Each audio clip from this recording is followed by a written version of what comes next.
Hello everyone, Lily here, and today I'm going to show you how to reactivate your Roblox account. So let's get started right away. There should be two main reasons why you want to reactivate your account. The first is that you recently deleted your account and now you want it restored, and the second is that you were banned and your account was terminated, and you now need to take back control of your account. I'll guide you through both of these situations, so if you somehow deleted your account and now want to recover it, it's just really tricky to do so.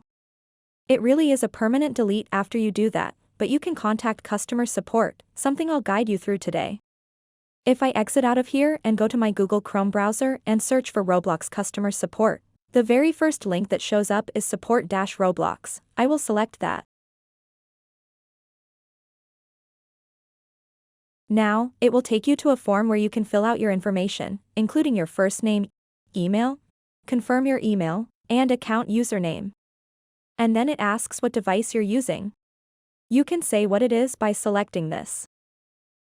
Then it says what category, which is similar to what you need their support for, so they can get to the proper experts.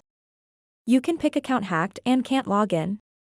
So after you do that, you can select that and then we'll say, account hacked, and then you can put in this description. My account was hacked, but I didn't notice until now that it had been deleted. Now I'm trying to log back in, but it says that the account is no longer available and I have no idea how someone could have deleted it. Kindly help me. And then tap on the submit button.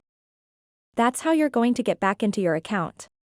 Then, if you were blocked or banned from Roblox, you'll see a form that explains how long you've been banned for, which is normally 24 hours, and then you can try to log back in, and you'll be able to access your account.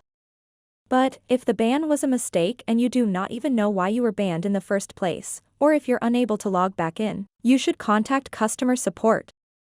It'll normally have a link on the page saying you're banned, but if you can't seem to find it, just Google Roblox customer support and the first search result should be it. So go ahead and press that and it will open up the support form, which really is identical to the one we were using before. All you'd have to do is fill out this form with information like your name, email, username, the device you're using, and the category. You can say moderation, and after that, select appeal account or content, and then look at the description over here. You want to appeal in the most polite and respectful way possible, with as many reasons as you can give about why this ban was a misunderstanding, that you didn't break their guidelines or policies, and just try to convince them of your point and get your account back. Well, you can write everything there and then submit it, and within 24 hours you will hear from Roblox, and maybe you'll be able to get your account restored and unbanned. If you have any questions, feel free to leave them in the comments section below. Please like and subscribe, and thanks for watching.